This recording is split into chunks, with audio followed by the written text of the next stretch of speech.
My name is Margareta van Raemdonck. I come from Belgium.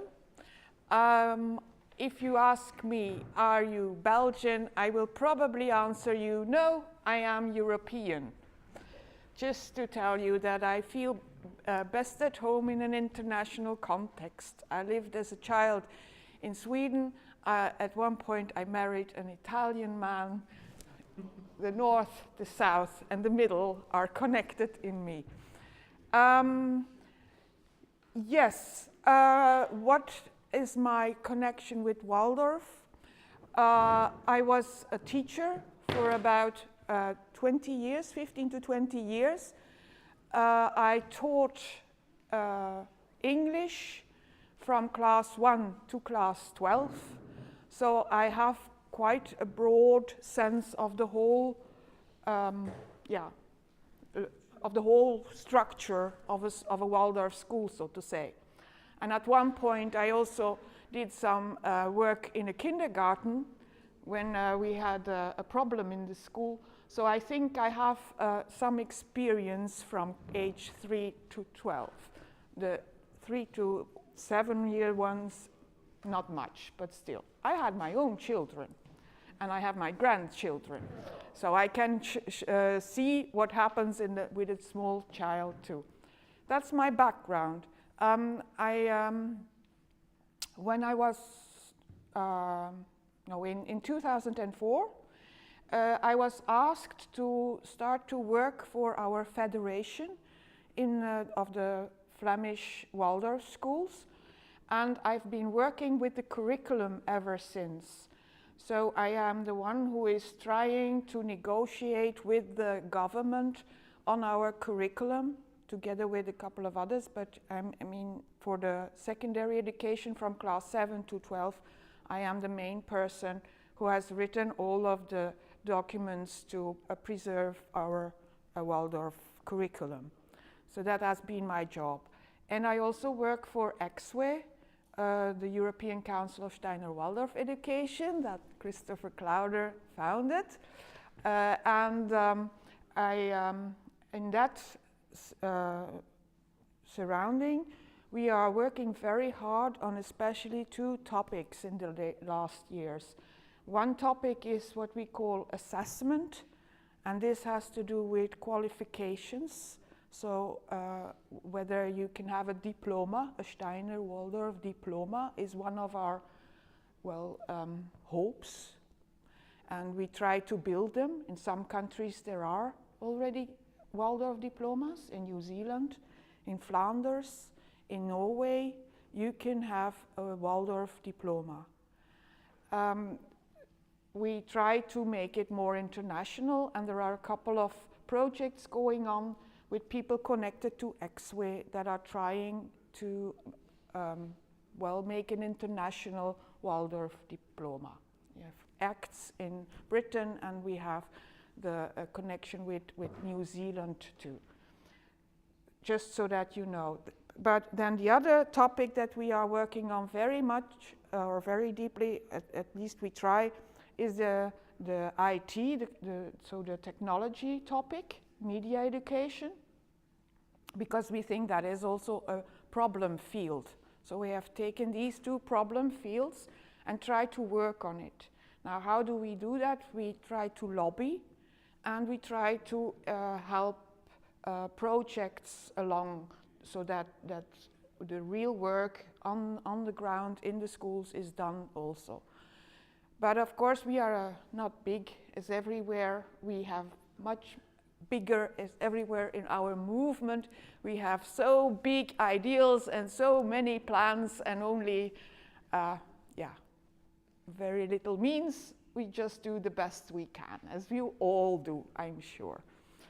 Now, one thing we did was we went to talk to Martine Reichertz, and Martine Reichertz is the head, or was, because I think she has stopped just now around this time. She was the head of the department of the European Commission on Culture and Education and Sports. And so we went to talk to her, She invited us, and she was very open to our ideas. And she said, if you want to help change the policies, you need to provide people who decide with two things, and one is good practices. Please show us good practices. If you in your schools are doing something that is really worthwhile and that can contradict some of these other ideas, for instance, schooling without marking, if you can show that, and that you can show that your pupils are doing well when they leave school, that is very important. So we try now to collect good practices on assessment, and we will see where it goes. And another thing she said, and that's much more difficult, I think, is you need to provide us with good research. Show us where good research is that proves what you want to do. Because although of course we all know that money is power in our society, knowledge and science is also power. Behind the knowledge and science is often money, because often money is offered to certain types of scientific research. That's true. So it's mixed here. But still, if you can find good research that is contradicting the ideas of, for instance, the big IT companies, it's also very much worthwhile doing it. Okay, so we left with this, this advice, and now we are trying to make something out of that. It's not easy. For instance, what I'm now trying to do is to connect some bodies of research from America, from the Oslo Høgskolen in Norway, from Alanus Hochschule, from Waldorf Resources. This is something that a pedagogical section in Dornach has started up, from the work that Christopher started in Rennes. It was called Waldorf Researchers and Educators Network. That's it. So I always use wren because I think of the nice bird, the wren bird. But so all of this work we are trying to connect, and we hope to get a project going. But we have already discovered that it is not a work of ENSWAP, because ENSWAP, this is not the core business of ENSWAP. So we will see how it will. Maybe you will hear about it in half a year or so, how the next steps are. So that's what my work is all about for the moment. Yeah, I am not such a fine speech giver as you are, Christopher. I need you. I need the people to help me to get through the 1 hour and a half that you have given me. So I have some questions for you. Let me see. Okay. And I want you, to really look at each other too. I will ask you some questions and ask to stand up. So we will see what happens. First question is, and I take a chair for myself so that you can see where I am in the position. We'll see. Okay. I will take myself as a reference. I hope you don't mind, but okay, you will see. When did you consciously, if you can remember, for the first time, watch television? Is it, and I will give you a date, so is it before 1963? Ha! I thought so. At least you would. When, Christopher? The Hungarian uprising. The Hungarian uprising, so it was before 63. Okay, for me it was, I was 6 years old in 63, and our neighbors had bought a black and white television.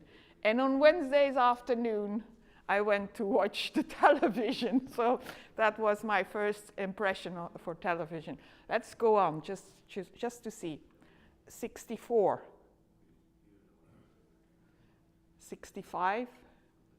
Shall I take a lot of years? In between 65 and 75.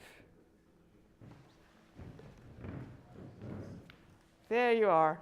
And just some people. Can you remember what it was? Not exactly, but it was Swedish television. Swedish television. The days before Christmas every night. I remember that one. I remember that. Okay. Someone else? You. So, what I know first was the football championship in '74, but I know that I've grown up with television because my father is working with television. So it's always around us since the beginning. Well, I am a bit the same. My father was working at Philips, so of course. One more, just one more.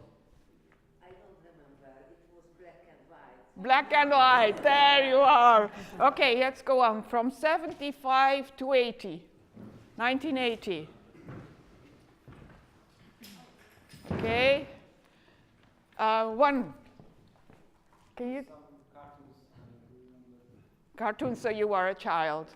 You were a child. Okay. Just to compare, you can see you mentioned the Hungarian uprising. That's political.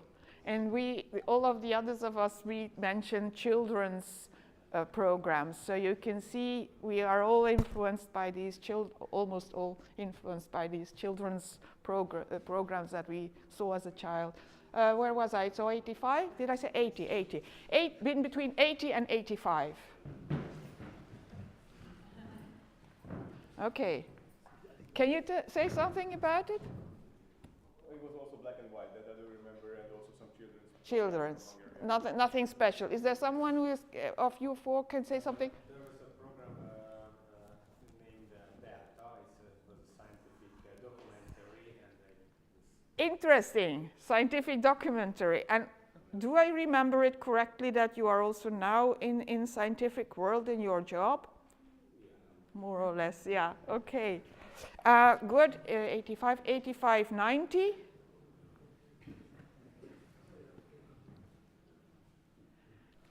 Can you say something about that? I don't remember exactly, but I think it was for kids, multi-films for kids. Okay, also, yeah. Now, can you sit down? I said 85, 90. Now I have to bring in something new. So I'll sit down and I'm part of you again. So when in your life did you for the first time use a personal computer? And I start with 1985. Not before? Or before. Okay, not that many people. Yes, before 84. Okay, can you say something about it? Let me see, Manfred. Tetris and that. It was tennis. Tennis. So, Okay, a game. Yeah, and you also? It was in '84. I was 14, and we had a course. A course, a real course. House, and I was the only girl because the computers were for boys. So, and it was this big. You know, This big, and okay.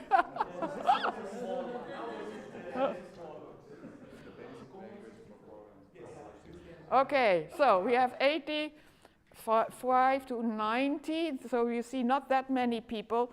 And then let's go a little bit quicker in between 19 and 2000. almost all of the rest.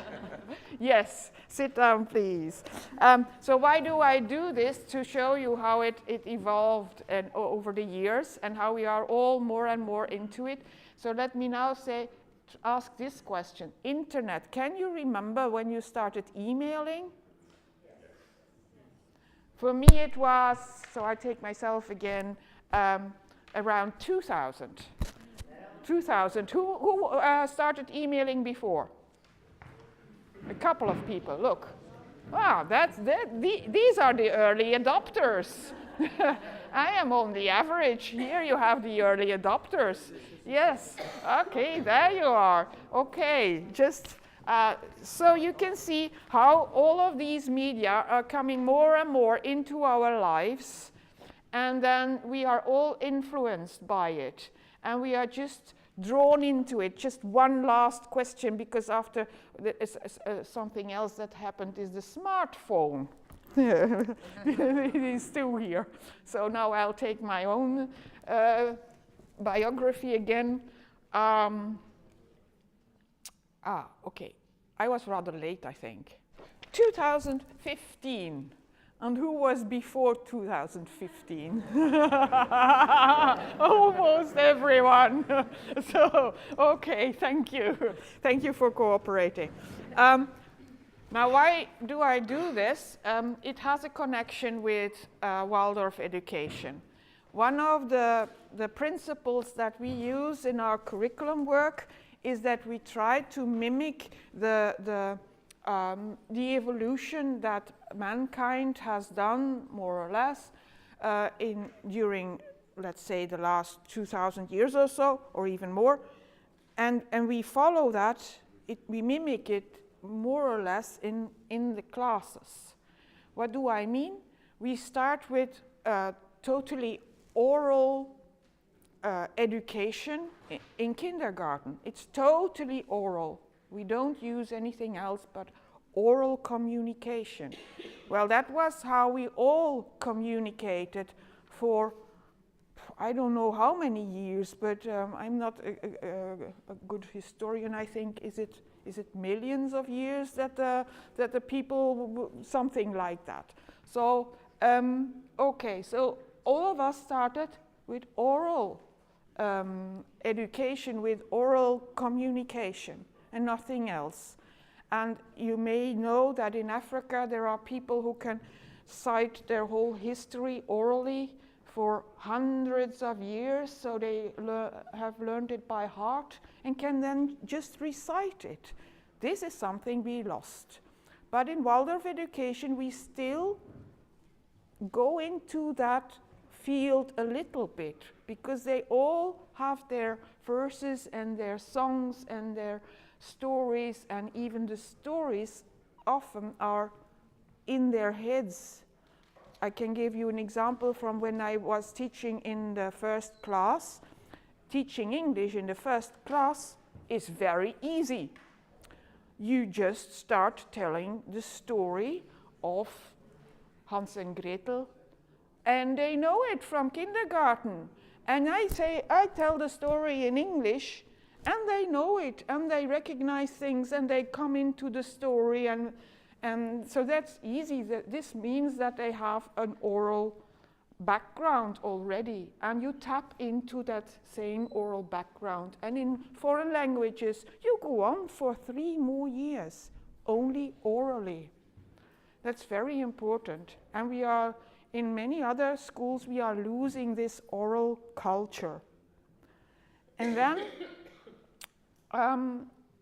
people started to write. And they first started to write in a sort of image-like symbols. So that's also how we try to teach them the letters, also with images, in the same way as we all at one point, as all mankind at one point started. And then you go on. And if you then go on through our curriculum, you see one step after the other, and then you come at the age of 14.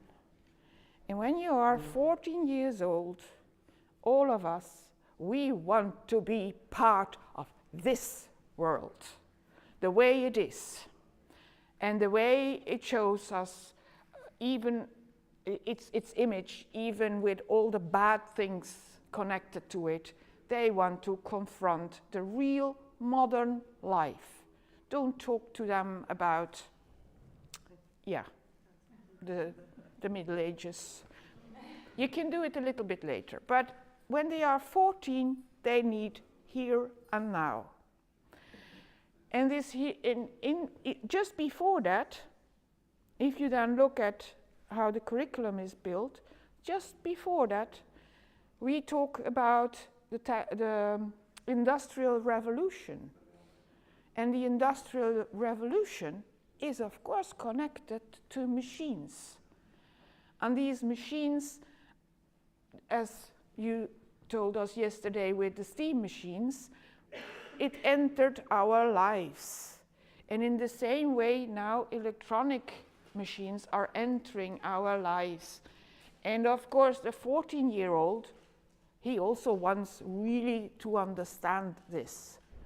So there was this question on the blackboard: how could we look at the digital reality with Waldorf eyes? That was a question that was on the blackboard. I suppose it was the summary of all of the questions here on the papers, I don't know.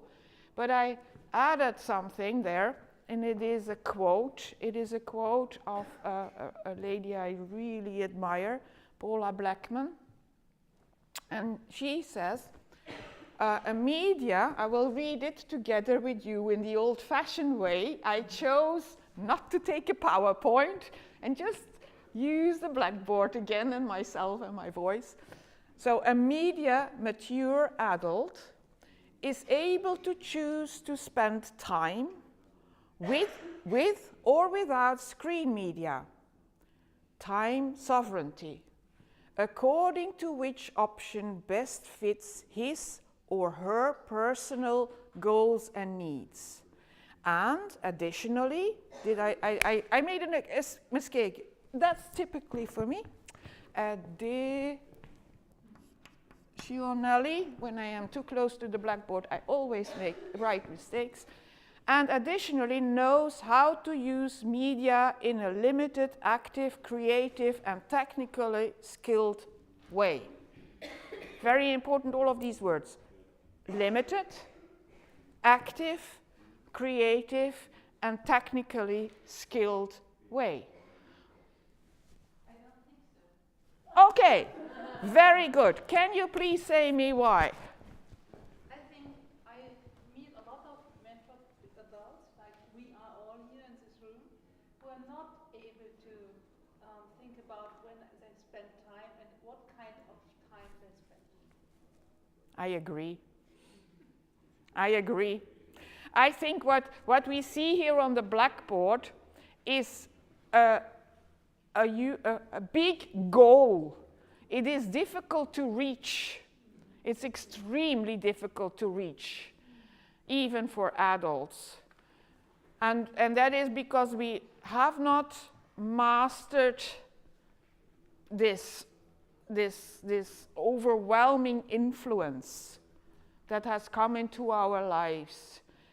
And I think that's why I wanted you all to stand up, and I saw smiles on your faces. When you talked about the first time you saw this or that or heard that, almost all of you had a good memory of it. So we are also drawn to it. We are drawn to all of this because it gives us this satisfactory feeling a little bit, all of us. And that's the danger. And so now I want to come to what also, Christopher, I was glad I heard you, because otherwise maybe I couldn't have used your words so well.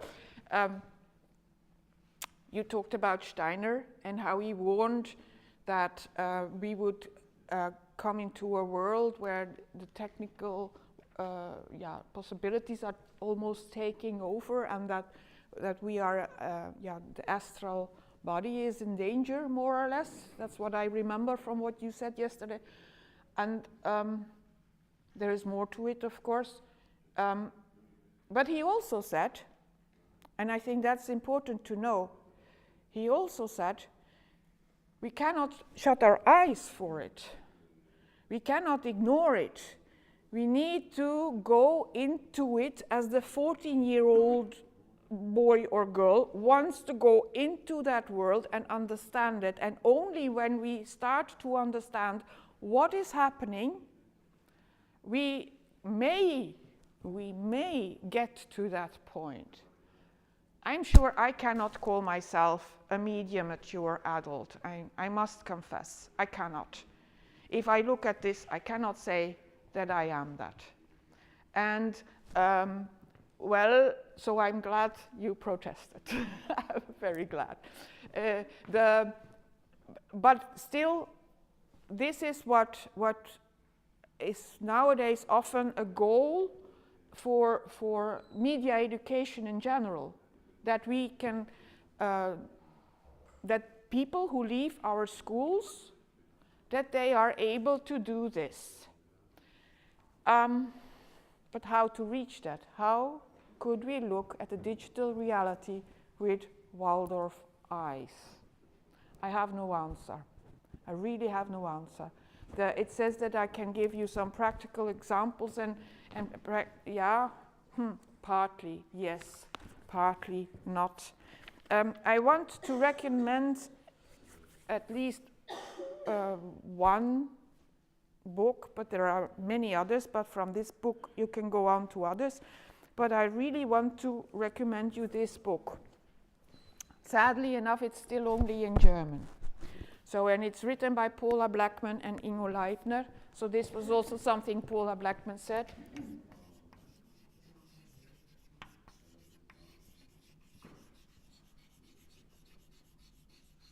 And what I like about this book is that it, yeah? It's supposed to be translated in English, for example. Well, I know that she wants it translated, yes, but we at the moment, I don't know whether she's found English translations or so. I am trying to look for a solution to translate it into my mother tongue Dutch, so that's all I know. But I think it will come, because it's important. What is important about it, it says a lot of what we are all dealing with, and it is for parents. But I would love, it is written for parents, but I would love the teachers to read it too, absolutely. Just one more question. I heard that there were also teachers among you. Can you please raise your hand so that I can see 1, 2, 3, 4, 5, 6, 7. That's quite a lot already. 8. That's very good. Because I believe that we only can look at the digital reality with Waldorf eyes if parents and teachers are working together. That's my strong belief. I can't see how we as teachers can do it on our own. It's totally, totally impossible.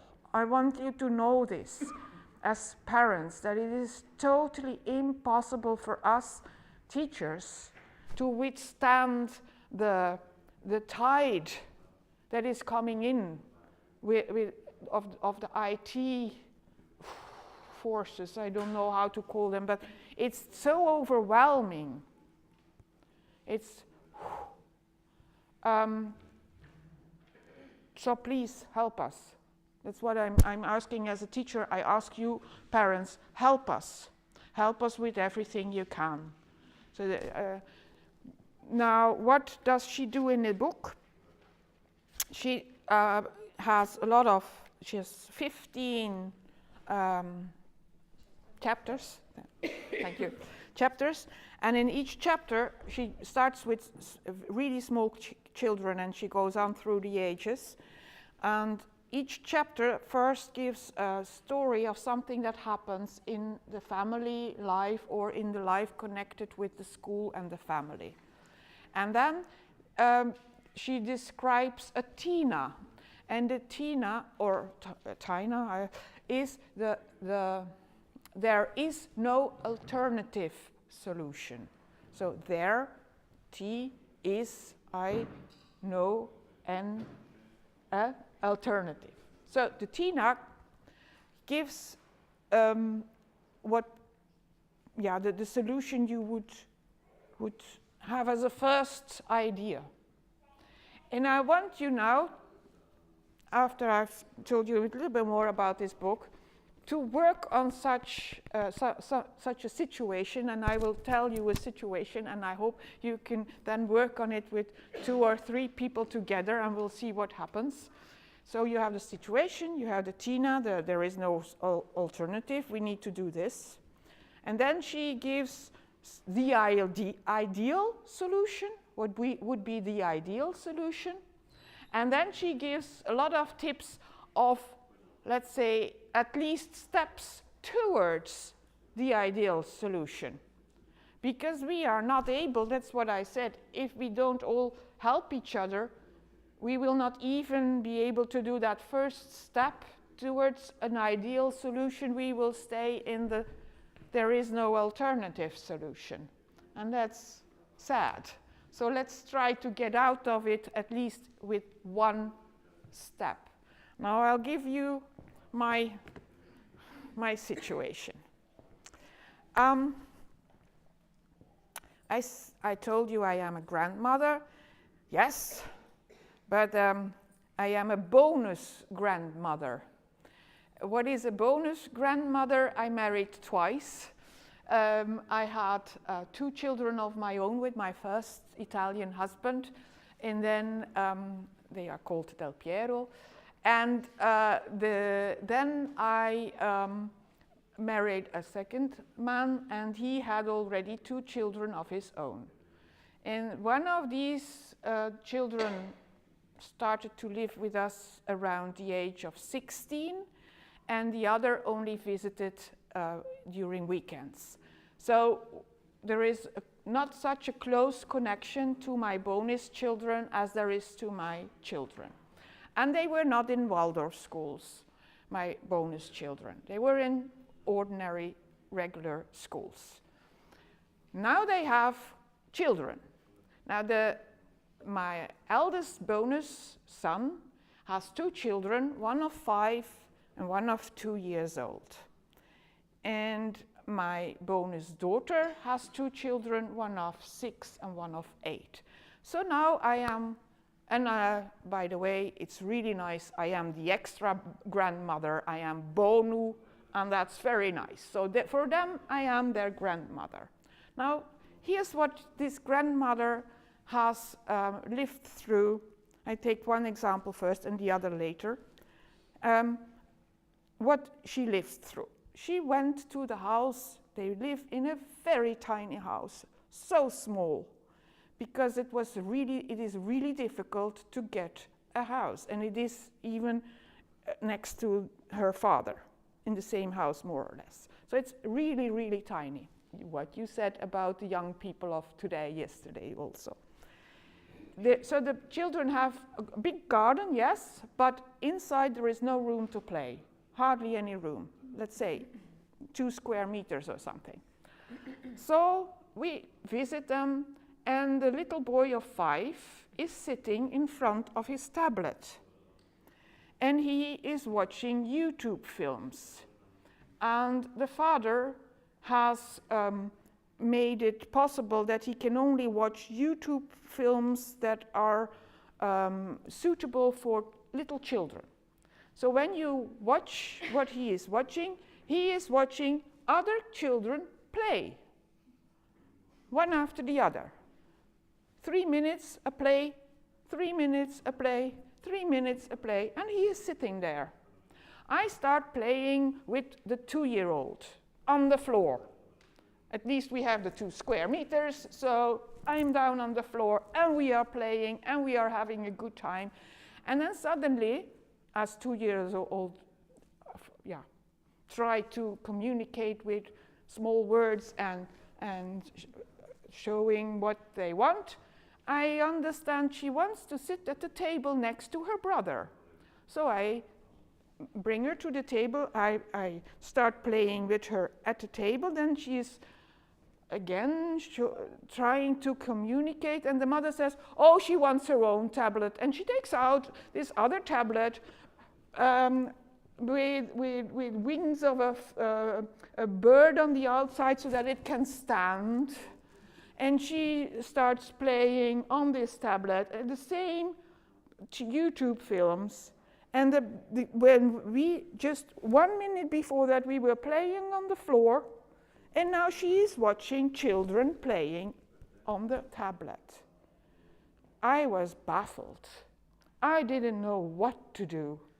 I don't want to be, especially as I am not even their own mother and their own mother-in-law, but kind of a stepmother, if you want to say it in the ugly word of the story.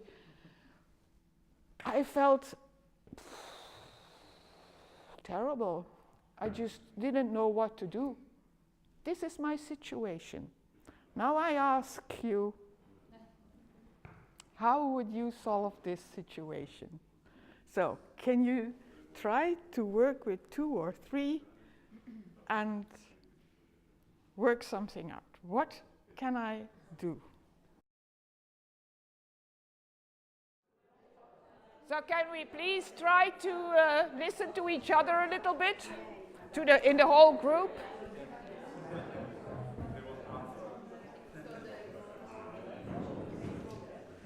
I am eagerly waiting for your solutions to help me.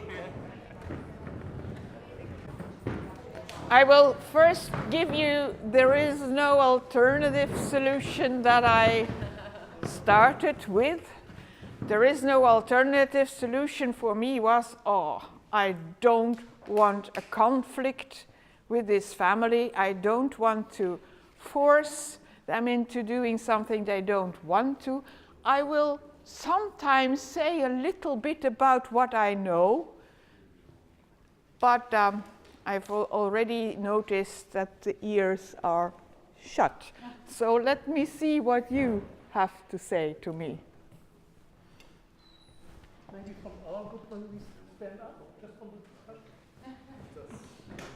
Okay, we make different views of your situation, and but the last solution was to take them out, go to the garden. There's place enough, because you can't get the tablet away. Then you have a fight with the mother maybe, and you can't say, hey, look here, we have done the same as you look now, we've done before.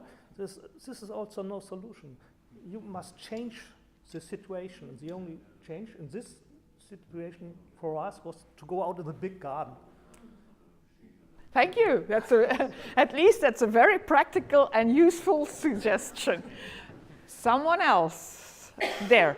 I come and stand close to you because the translator needs to understand what you say. Okay. That's what I'm doing.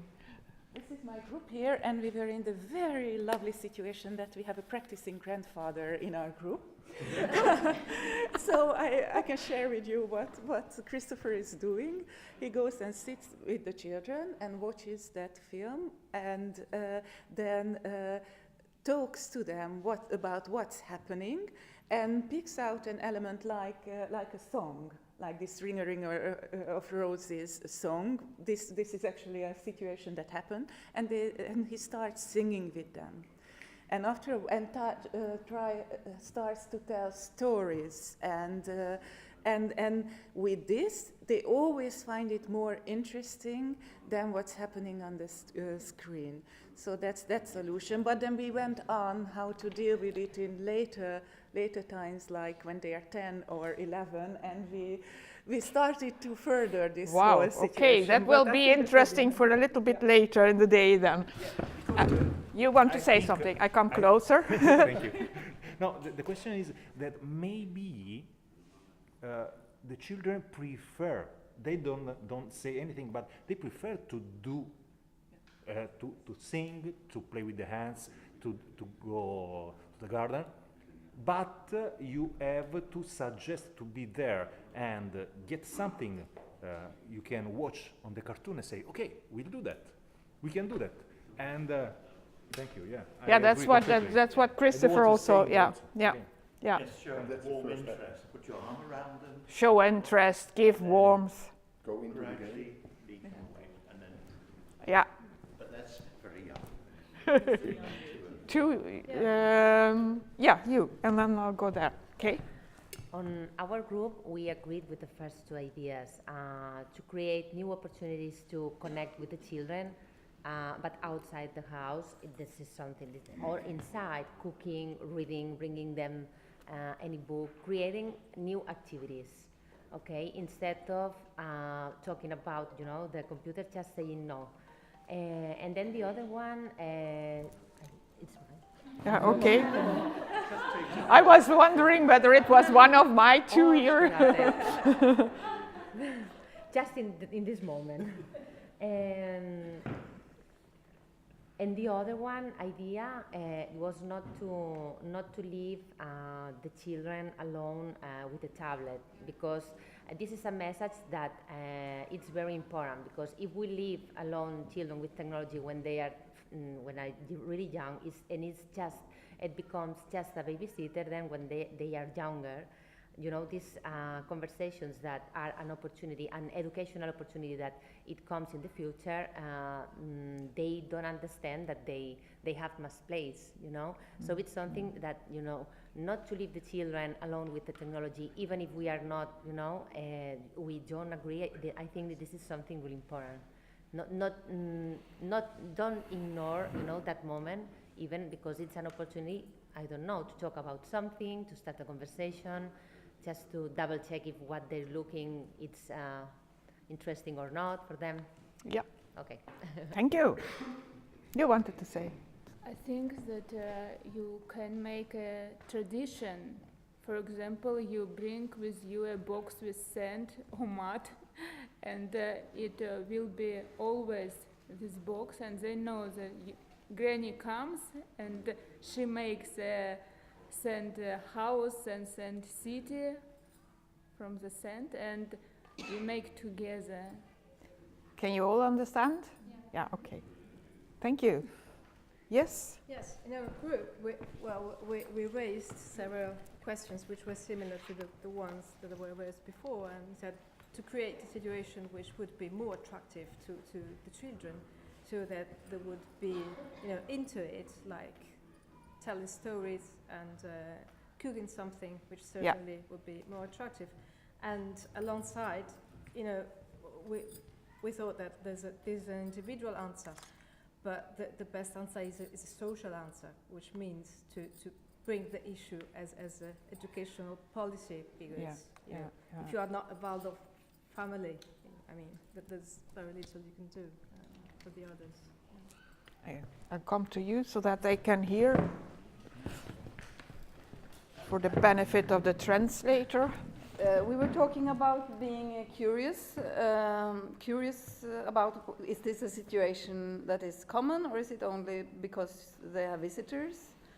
And maybe talk to the husband, because he's the father, and tell your worries and try to find solutions how to help this family. This was what we were talking about. Yeah. Yeah. Thank you. It's useful too. Someone else still? Are we finished? It may be that you have the same conversations in your group as you've already heard in other groups. Because, yes. Okay. Then someone? What was doing your daughter-in-law at that time? I don't really remember, because I was really focused on the children. But yeah, she was up. She was not. She was not on a tablet. She herself was not on a tablet. She was doing something in the house, but I can't remember. I was so focused on that situation, I can't remember. Why do you ask? Because probably the kids between 0 and 7 like to imitate what the adult doing. And it's important to, because playing and stay with the kids is a job, and probably the easy way to stimulate them is to do something that imitates the adult. And if your daughter-in-law maybe was iron, maybe they can play like iron or making a food. They can play making a food. Something more interesting than the tablet.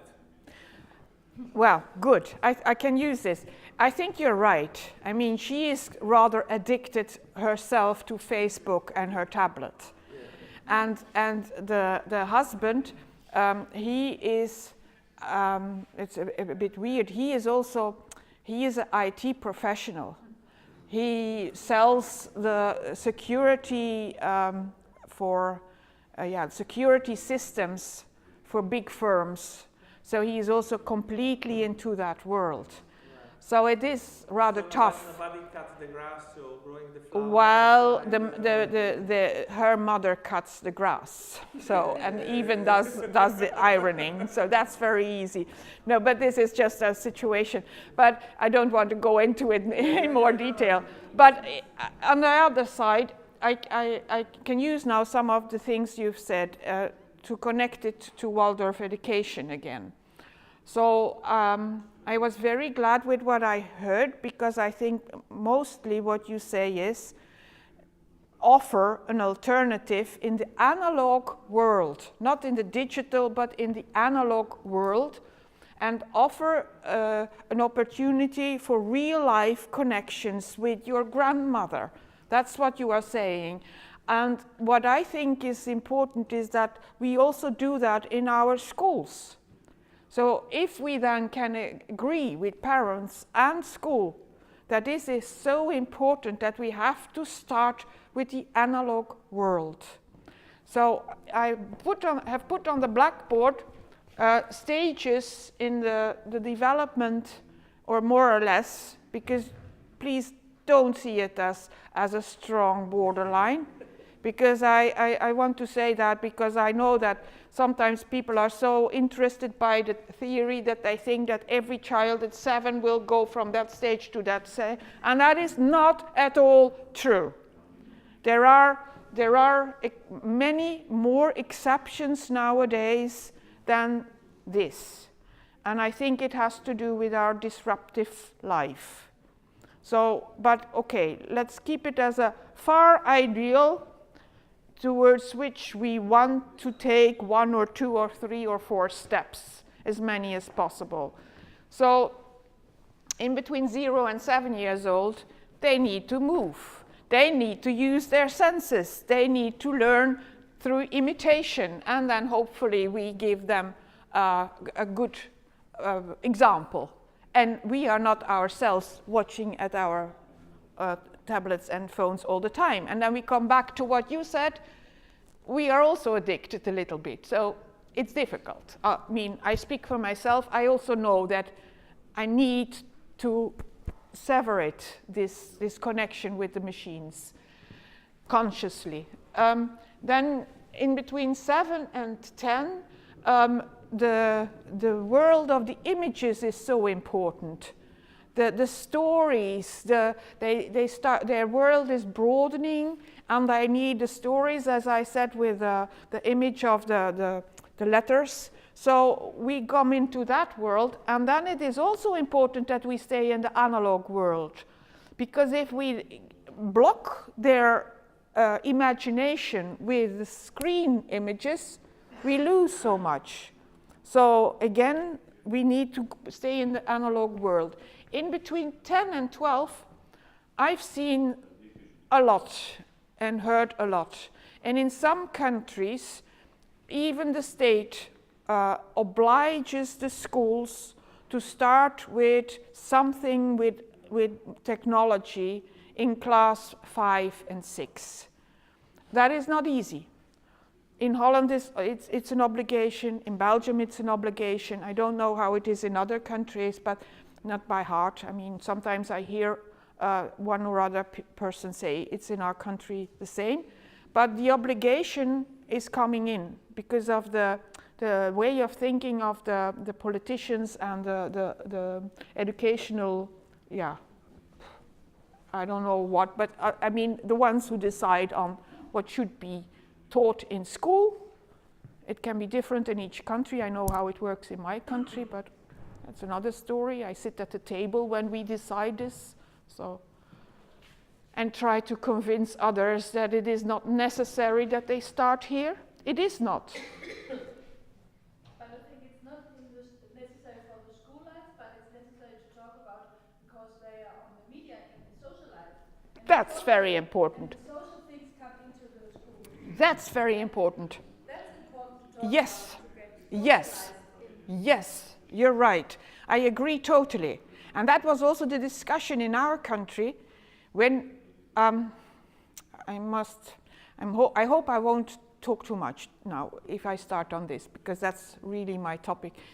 So how to fight the influence of government has been my life for 12, 13, 14 years now. When we were first obliged to start with IT, with technology in class 5 and 6, we were really obliged. We had the opportunity to write an alternative because we have in our constitution, it's written that we have freedom of education. So we used the constitution, went to the constitutional court and got permission to write our Waldorf alternative. But then we started discussing amongst ourselves, and one of the things that came up immediately was exactly that. Teachers who were sitting around the table talking about what happened in their families, class teachers telling us about bullying and mobbing on the internet, behind the backs of parents. Like I went to my neighbors to watch television, they go to their neighbors to get bullied. I mean, they have access in this world. So that's really a tough subject. And on top of that, what is also very tough is that all that it has a connection with sexuality. And that's even more scary. And it comes in. So we need to find solutions there. I don't have them. We have to find them together. So but still, in education itself, it could be analog. And I will give another example for it. But this influence in the social life, that's a tough one. It's really tough. Then you have in between 12 and 14, they want to learn in a very precise and exact way. The bones, the skeleton is important. And this exact way, it can be used, that's the way we did it in our country. We can then start with the binary system, 0, 1, the system which lies behind the digital world. You can start with teaching them some basic electricity and electronic material, like the connections. And then also they understand this is the basic thing that is behind the machine with the 1 and the 0 and the connections. And you can even start working towards them understanding algorithms, something that is hugely important nowadays.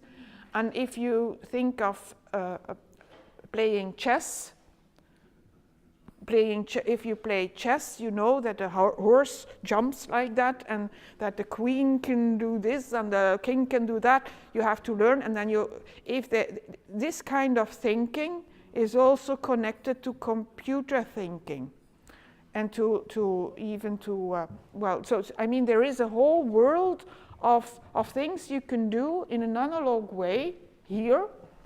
But still you can't escape, I think nowadays mostly you can't escape. It's very difficult to escape, to at least do something with it. But okay, it depends from school to school and from place to place. And then, of course, 14 years old, they need to be in real contact with it. But then if we can at least try to start with production first, so that they, for instance, make pictures or make something, try to understand how films can be cut, or make a recording or do something with it. They have to experience it at least. that they, and not immediately the highest form, which we all do, is to, we do as adults the more receptive and analytic work, and we try to understand whether it's fake news or not, and things like that. But then you need the adult mind. So it goes from as much as possible analog to then production instead of only receptive modes of working.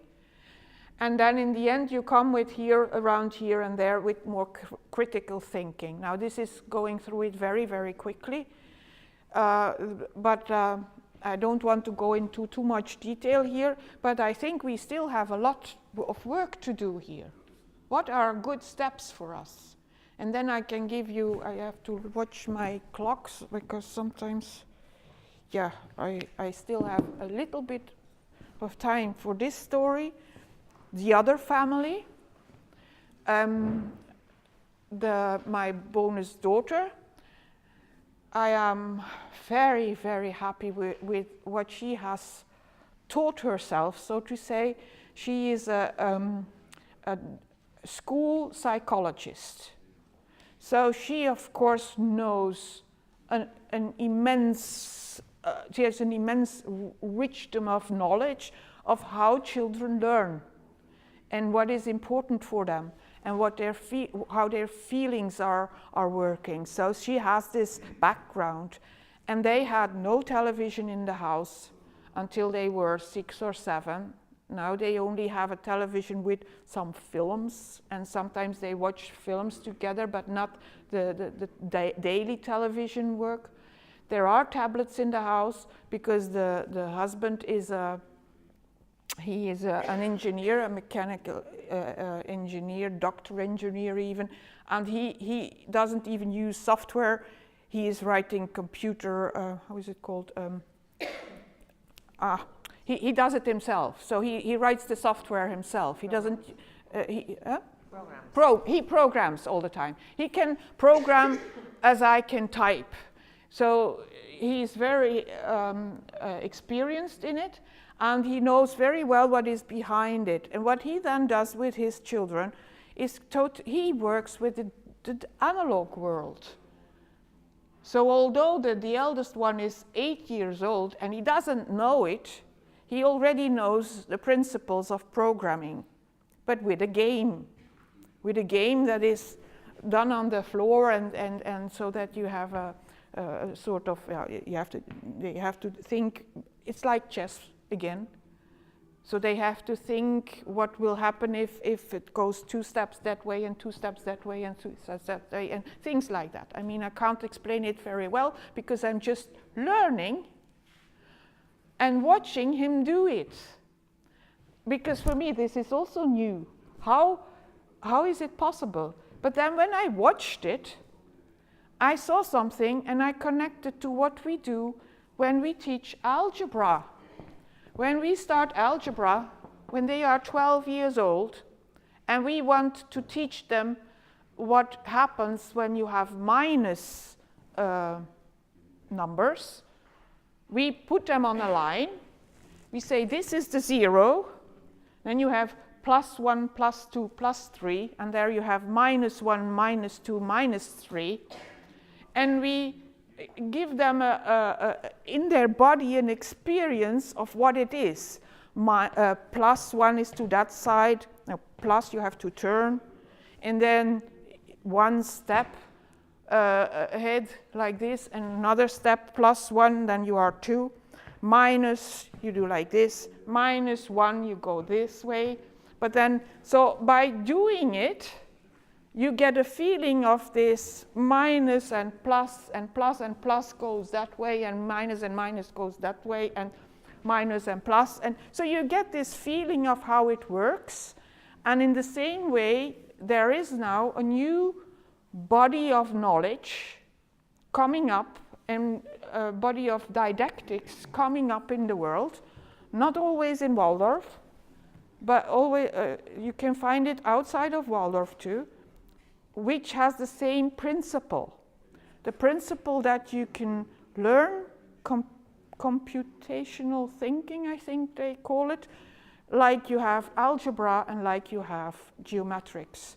And then if we can find a way of how to build it into our ideas of the development of a child, then maybe we can prove to the outside world, look, these are good practices. These are good practices, and you don't need to overwhelm us with all the IT. The biggest problem, however, stays the social part of it. It is really, really sad to see what is happening. I mean, I see that in schools, when I visit schools.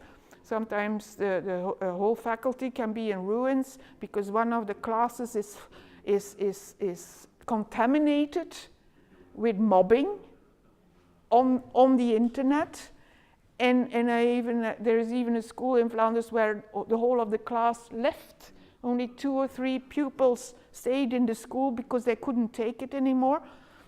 So we all have to work together or to find ways in this social realm. I feel sometimes very sad when I see that. But yeah, okay, let's just take courage and try to find ways, because we have ideas around social activities that can help them, and we can do something there. So again, analog, the analog world as a basis. You have something to say. The good thing is many parents come to the school because they see it in the new school, it doesn't work for them, and they come because they want to do it otherwise, without the thought about Waldorf education or something like that. That's a good thing. Yeah, the good thing did you understand? So the good thing is that Waldorf schools attract people that know that it is important that social life has to be, and that all of our activities give some alternative to what is happening in the schools. Because of course what I tell now about our school is even more in the other schools, because there are even more people who are not aware of what is happening with their children, I think. Yeah. I was interested in the way around. I was interested as a teacher in how teachers can creatively implement technology. So in a creative way. So it's not like we have a tablet school or a tablet class and this isolated solitary work, but some teachers do, but in general we have this whole, two of our teachers did a research on what level teachers are involved with technology, but in a positive way, and then we can see that we lag behind extremely. So we could also give an alternative not only in the analog world, but also in the digital world. Yes. How to use that creatively. Yes. So did you understand? Okay, you understood. I want to add to that. I agree completely. So there is also a new. I know some colleagues here and there who are starting to explore this whole world. So again, I come back to what I said earlier. It's very important for all of us to really understand what you can do with these means. So also we need to keep up with the pace of all of this, so that we know, here are new possibilities that we can use in a creative way, and especially after the age of, let's say, 12 or 14, somewhere there. Age-appropriate ways of using the digital worlds in a creative way. This is also important. Yes? Yes, I would just like to add that the fact that IT technology is very dangerous for human brain is something that is already known. Yes. And there already are researches, hard science researches that show this. Yes. So I think that it would be very important for us as a network to get in touch with the academic world and with those particular researchers and researchers that show that actually the use of technology at a certain age is not just a question of doing or not doing is like a drug that creates an addiction. Yeah, absolutely. And therefore that impairs the human brain and the development of the human brain. Yeah. So the question is not how much drug you would take. No. You wouldn't you wouldn't give your child heroin because it's bad. So it's pretty much the same thing. It's not something that you can control because by its own nature it creates addiction. And I think that to join these two levels, I mean the academic and the research level and the reality of the Waldorf school, it's very, very important. And I just want to add an information which I think is crucial, that the super managers of the Silicon Valley, and there are articles about it, send the children to the Montessori and to Waldorf school. Why they do that? Because they know very well what is the effect on children of the IT technology, and so they want the children to be not the slaves, as it were, but to master the world. Absolutely. And I think that is very indicative of... I agree totally. And this was also, I must say, why I kind of froze when I noticed this with my 2-year-old little grandchild, because I knew that it will enter her prefrontal cortex and it will damage things here. I know that. So that's why I really felt devastated and froze and could not do anything in the first instance like that. So I agree totally, and that's what we also want to do with that one project, among others. So with the science project, that we have the research project to try to disseminate what is already there as much as possible. But there is one downside still to the science, and that is that there is, since it was not for nothing that I have asked you to stand up in these, we're connected to years, because we have to know that it's not that long, the period of time that the influence of this technology is now on our children is there, but I think at least that, and those researchers also say it, that we will see the effect much more in 20 years. And then it will be so strong, then they cannot ignore it anymore, I'm sure. But so we have to just be careful that we can bring this message to the world and try to, as much as possible, spread the news of these technologies that do not take the early tech approach. So the early tech approach is, there's something I could tell you, like, remember, those of you who are a bit older, these things. First you had, there have been many technologies that came into the schools that they all thought, this is magic, we have to use it for schools. And it already started with the magical lantern way back, hundreds of years ago. And photography, also more than 150 years ago. And they thought this would help the school.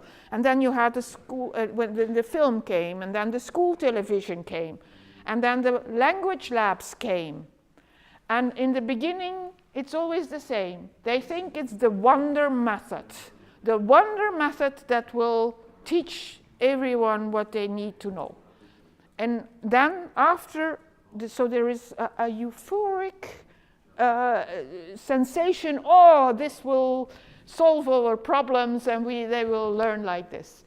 And maybe just a short thing about a connection between the language lab and Steiner education in languages. That's my field, so I can really say something about that. Steiner, he already said that when I speak, when I get stressed, for instance, when I am a bit frustrated because I don't find a word, you will feel it.